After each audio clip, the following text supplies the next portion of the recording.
Good morning, good morning, peoples. Bom dia, pessoal. Tudo bom? Vamos falar um pouquinho do Machado de Assis.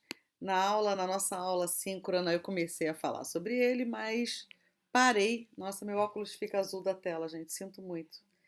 Parei porque não deu tempo e eu fiquei então de retomar o conteúdo do Machado.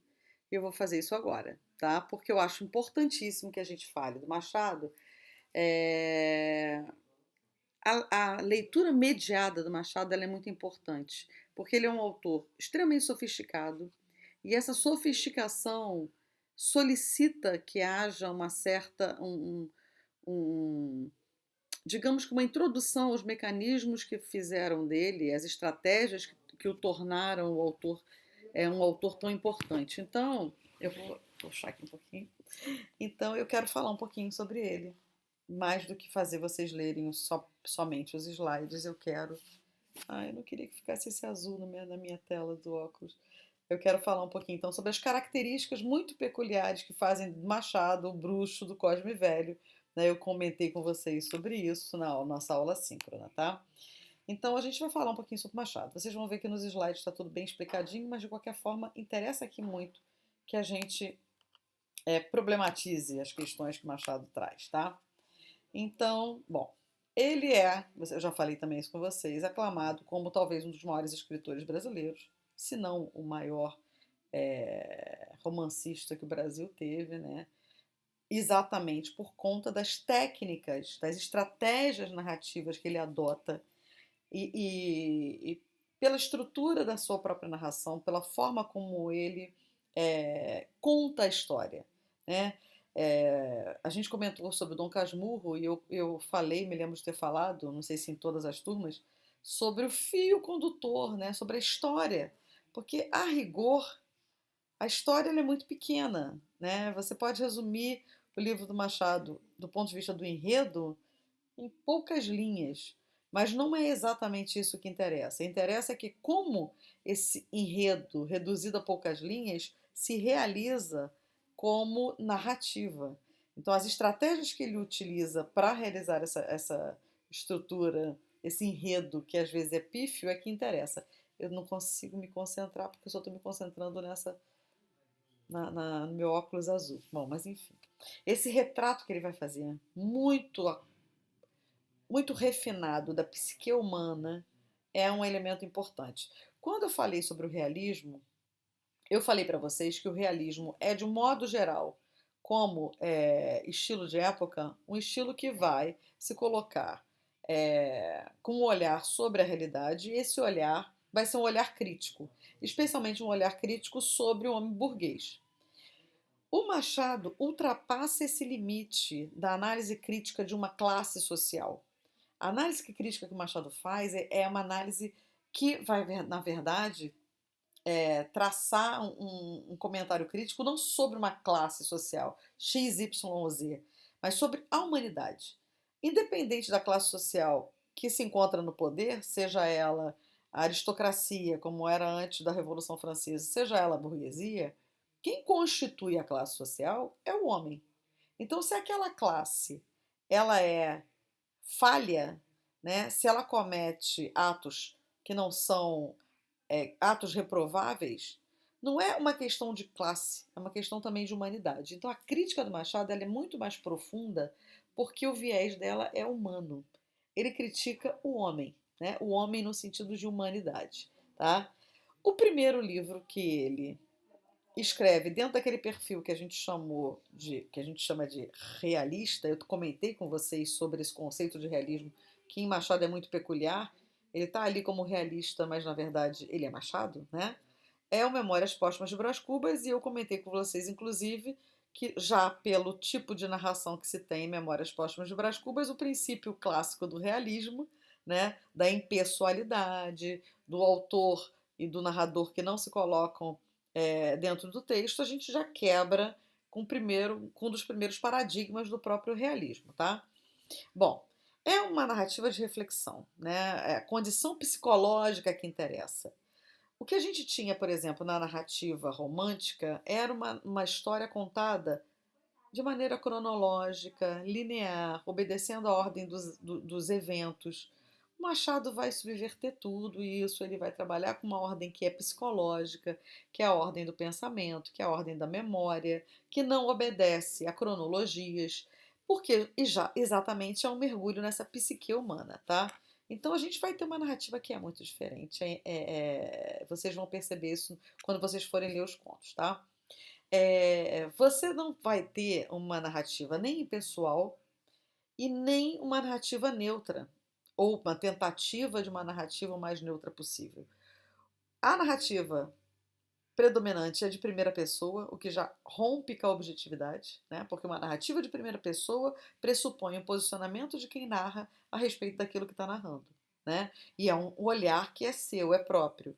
Então você vai ter uma narrativa cheia de interferências, cheia de fluxos de pensamento, em que as memórias é que vão reger, na verdade, a narração, e que por isso vai ser cheia de digressões. Quando a gente está falando ou contando uma história, ou mesmo, por exemplo, eu aqui dando essa aula, em determinado momento eu posso fazer um link com uma outra coisa e, ao fazer esse link, ir para esse elemento que eu linkei, explicar esse elemento, parar o que eu estava falando antes e, depois de ter explicado isso, voltar ao que eu falava anteriormente.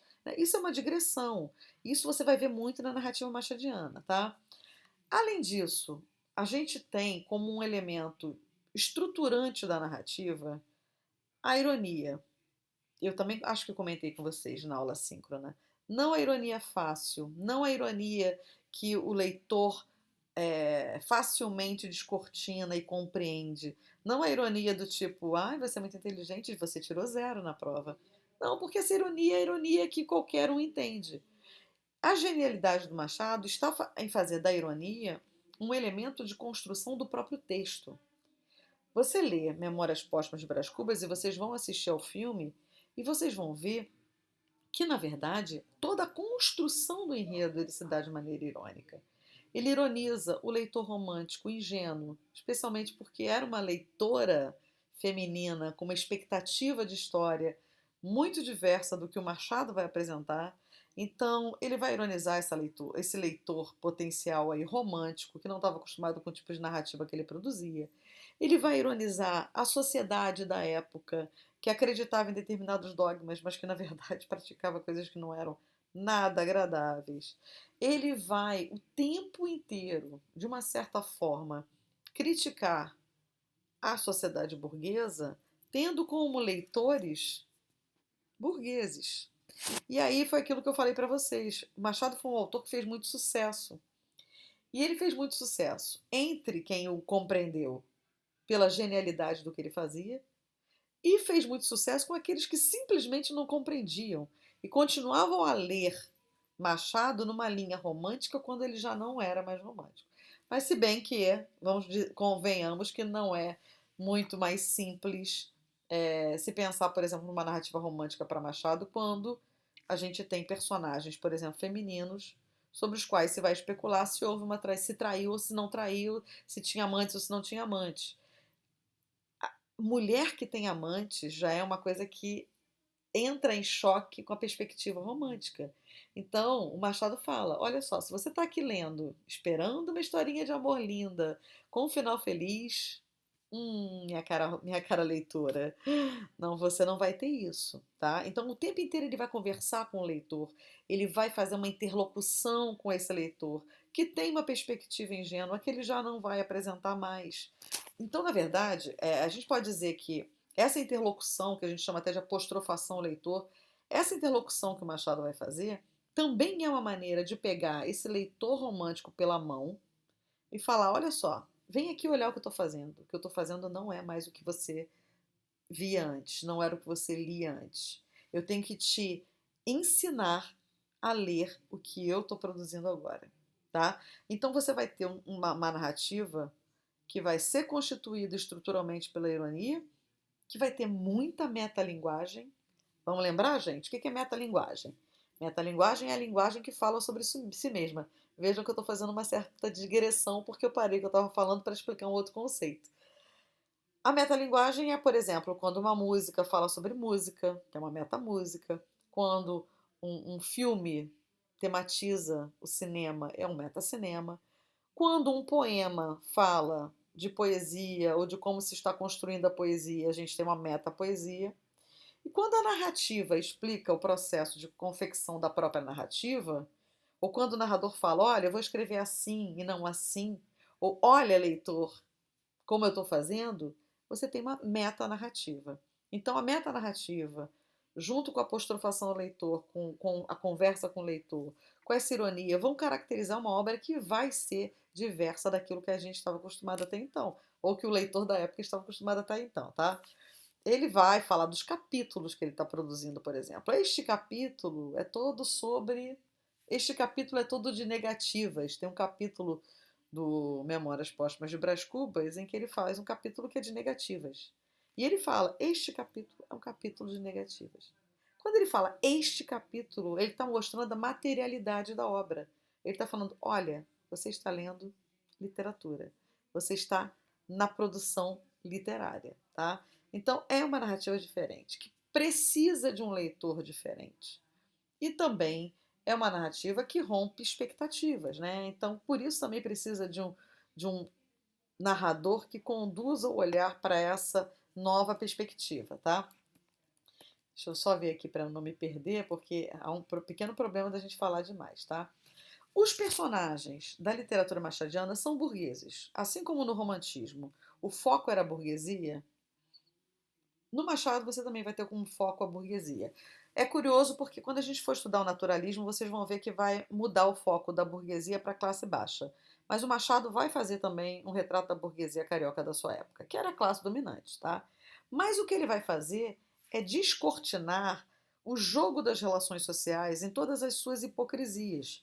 O mascaramento de uma classe que tem que vestir o tempo inteiro, tem que desempenhar determinados papéis para poder viver ali bem. Porque se a gente pensar assim, bem, viver em sociedade é viver máscaras. A gente adota as máscaras de acordo com as circunstâncias que vivemos. Quando vocês aprendem variação linguística, por exemplo, vocês aprendem que a gente usa a língua de acordo com as circunstâncias em que nos encontramos. Então, numa circunstância mais formal, a gente usa uma língua mais formal. Numa circunstância de amizade, você usa uma língua mais informal. Isso também são máscaras, né? São mascaramentos linguísticos. O que o Machado vai mostrar é que, na verdade, o tempo inteiro a gente usa máscaras porque precisamos agir dentro da sociedade de determinadas formas, dependendo das circunstâncias em que nos encontremos, né? Então ele vai desmascarar essa burguesia e vai mostrar que, bom, ela não é tão legal assim, né? Vai haver um contraste entre o que você aparenta ser e aquilo que você é de fato, né? Entre aquilo que você diz ser e aquilo que você de fato é, psicologicamente falando, inclusive, tá? Vai enfatizar a vaidade, a futilidade, a hipocrisia, a inveja, o prazer carnal, ou seja, elementos que constituem o ser social, o estar em sociedade, tá? Isso é bem diferente daquilo que a gente estava acostumado na idealização romântica, tá? Tem muito pouca ação, tem pouco fato, mas a estrutura narrativa é que dá o vigor da história, né? Porque esses personagens não são mais personagens planos. Não é o personagem que é bonzinho, bonzinho, bonzinho, malzinho, malzinho, malzinho. Não. Eles têm uma complexidade psicológica muito grande, então em determinados momentos eles podem ter atitudes que são positivas e podem ter as atitudes mais vis possíveis. Vai tudo depender das circunstâncias, tá? Então você vai ter essa apostrofação ao leitor, você vai ter a digressão e você vai ter uma narrativa que não vai ser linear. Por que ela não é linear? O que é uma linearidade narrativa? É você começar uma história, por exemplo, de um personagem do começo para o meio e para o fim, numa gradação. Então, nascimento, infância, adolescência, juventude, velhice e morte. Isso seria um tempo linear, né? Ele não vai trabalhar com linearidade porque ele vai trabalhar com o tempo psicológico, que é o tempo da memória, que é o tempo da lembrança, em que você resgata os fatos, não na ordem que eles aconteceram, mas pelo grau de importância que eles têm na hora que você está narrando. Então, por exemplo, eu acho que eu já falei disso quando eu falei sobre características dos elementos das narrativas, mas não custa relembrar, tá? Quando você vai a uma festa E, e, e no dia seguinte você vai contar para o seu melhor amigo, para sua melhor amiga como foi a festa, você não vai começar a falar de como você chegou na festa a tal hora, e aí você foi recepcionado por tal pessoa, e aí você comeu tal salgadinho, bebeu a Coca-Cola, e aí de repente você encontrou alguém por quem você se interessou, houve uma paquera. Não. Você vai começar a contar? Caramba, ontem conheci uma pessoa assim, essa. Você vai pelo que foi importante. O resto vai ser periférico, vai aparecer, mas na periferia do que é importante, né? Então, o tempo psicológico é esse tempo. Vamos pensar um outro exemplo que eu também acho que eu já falei, mas não custa relembrar. Quando você pega uma hora são 60 minutos, né? Esse é o tempo do relógio. Agora, a sensação de hora, ela é diferente, dependendo do grau de fruição que você tenha ao utilizar esses 60 minutos. Então, por exemplo, 60 minutos na praia, uma hora na praia com seus amigos, num dia de sol e com uma conversa muito legal, e que você fala assim, pô, só tem uma hora, daqui a uma hora tem que ir embora. Quando você pisca e olha o relógio, você já está naquela uma hora. Agora, essa mesma uma hora na fila de um supermercado ou na fila de um banco, é aquela hora que você olha assim, ah, são, sei lá, 8 horas e 17 minutos. Aí você fica, olha de novo, são 8 horas e 18 minutos. Por quê? Porque não há fruição. É igual a aula boa e a aula chata. A aula boa passa voando, a aula chata se arrasta. É isso, é o tempo psicológico. É a sensação de tempo pela fruição que esse tempo tem, né? Que é uma boa questão. O pessimismo machadiano é uma marca. Enquanto todo realista, ele era pessimista de forma geral em relação à sociedade, porque há um desencanto em relação aos valores da burguesia, o pessimismo machadiano é um pessimismo que abrange a humanidade. Como eu falei antes, não importa qual é o estatuto social, não importa se é nobre, não importa se é burguês, não importa.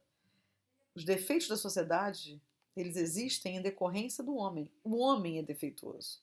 Então, há uma crítica a um niilismo, que a gente chama de um negativismo, meio Schopenhauer, não sei se vocês já viram isso em filosofia, né? Que a imperfeição da humanidade existe porque existe o homem.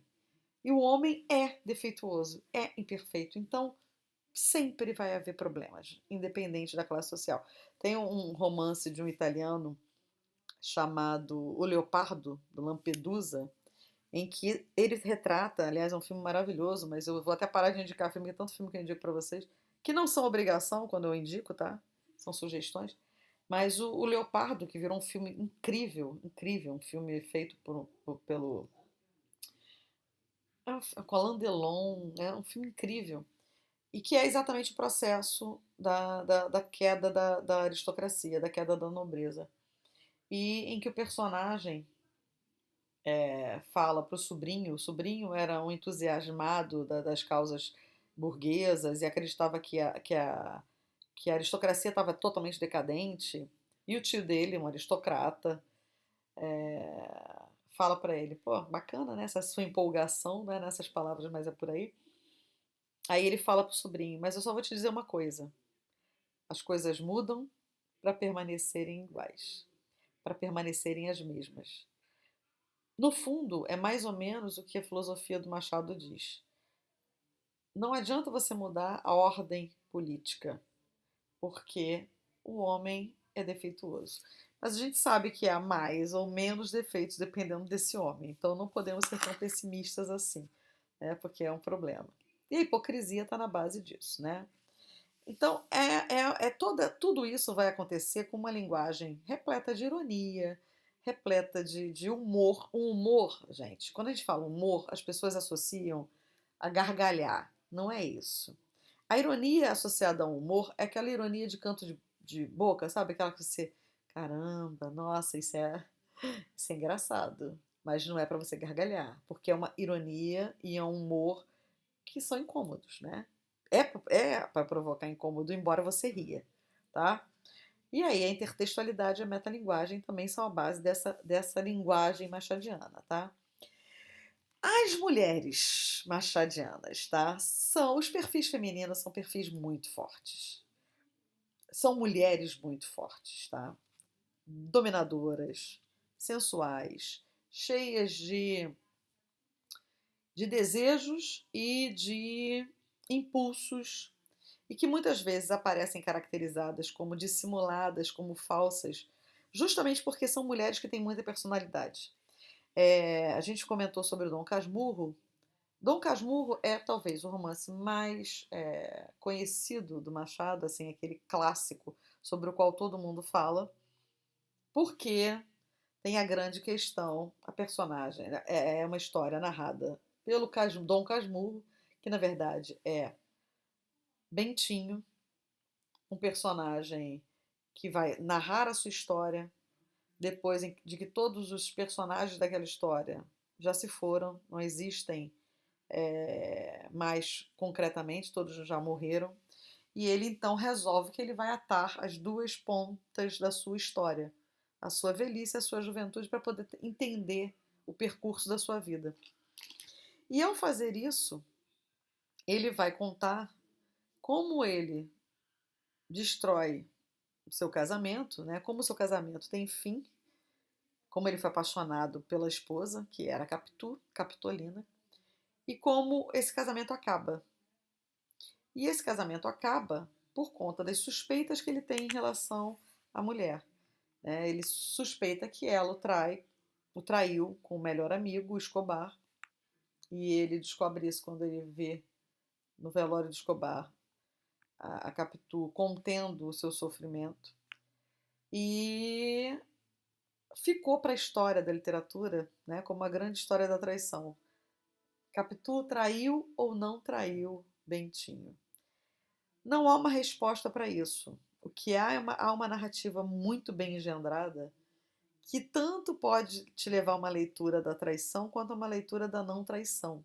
Vai depender de você ser um leitor mais ou menos perspicaz, ou mais ou menos intuitivo, até mesmo da sua própria formação como pessoa e das suas crenças em relação ao que constitui, por exemplo, um casamento. Então, Capitu tem uma cena famosíssima do romance, um capítulo em que o Bentinho vai tentar definir os olhos da Capitu. Curiosamente também, uma coisa importante, os realistas, por exemplo, tinham uma preocupação enorme em descrever as personagens com seus mínimos detalhes. E uma descrição física também. Havia a descrição psicológica, mas havia a descrição física. Machado pouco faz descrição física dos seus personagens. Porque, na verdade, não interessa a ele saber se a mulher é loura, morena, olho verde, olho azul. Interessa que você vá descobrindo quem ela é como pessoa, como personagem, né? E ele fala, tem um capítulo que ele vai falar dos olhos da Capitu. Mas em momento algum ele vai falar, por exemplo, da forma dos olhos da Capitu, ou da cor dos olhos da Capitu. Ele vai falar que ele se lembra, ele olhando os olhos da Capitu naquele momento, ele se lembra de uma definição que um dos personagens do livro faz, o José Dias, já tinha feito alguns anos atrás, o José Dias falou que a Capitu tinha olhos de cigana, oblíqua e dissimulada. Ou seja, daquela mulher que escamoteia quem ela é, cujo olhar arredio, que não se fixa para esconder, e que dissimula nesse olhar aquilo que ela é na sua essência. E esse capítulo é um capítulo super celebrado do Dom Casmurro, e que, na verdade, é uma definição psicológica da Capitu segundo o olhar do José Dias, e que o Bentinho, o narrador aí já Casmurro, endossa, tá? Então são mulheres ambíguas, são mulheres que possibilitam várias interpretações. Vocês vão ler o conto A Cartomante, nosso primeiro conto de leitura, e vocês vão ver muito dessa Capitu na personagem da Rita, da Cartomante. São mulheres adúlteras, tá? Mas isso não quer dizer que ele falasse contra a mulher, ou que a mulher adúltera era uma mulher ruim. Não. Na verdade, o que ele mostra é que o amor é vulnerável, que o amor não é eterno, que os casamentos burgueses são pactos, né? São tratados, são acordos que se estabelecem. e que muitas vezes o seu desejo não está presente naquele acordo, tá? Então são mulheres muito interessantes. A gente não tem que interpretar isso como uma crítica do Machado às mulheres, tá? Não é. É um viés errado pensar assim. Na verdade, a mulher é uma mulher muito mais forte do que os homens eram, tá? Mais espertas que os homens achavam que eram. Que os homens sempre se acharam mais espertos, né? Mas o que ele mostra é que nem sempre é assim. É um olharzinho meio de canto de olho para essas relações, tá?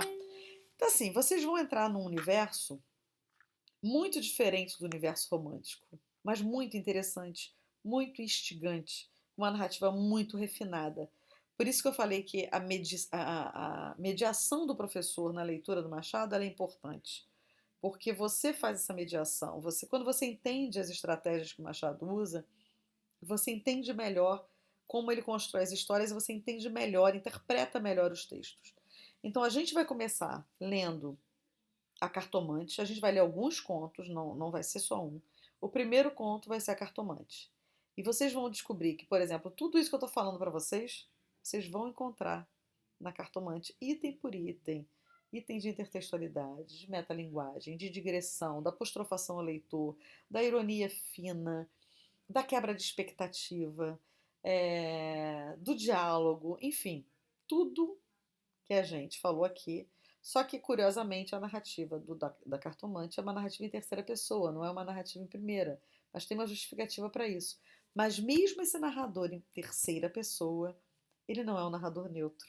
Vocês percebem o tempo inteiro, em vários momentos, que ele está ali avaliando os personagens, avaliando os fatos e descortinando para o leitor que sabe perceber as pistas que o texto vai dando, que você não pode ser ingênuo na sua leitura, tá? Então, assim, o que eu estou tentando fazer aqui é dar um painel do Machado, das suas características, para que vocês possam adentrar, né, a leitura machadiana digamos, com instrumentais que possibilitem uma leitura mais fluida, mais tranquila e que possam perceber a genialidade do nosso bruxo do Cosme Velho. Tá bom? Era isso. Um beijo enorme para vocês. Bom fim de semana.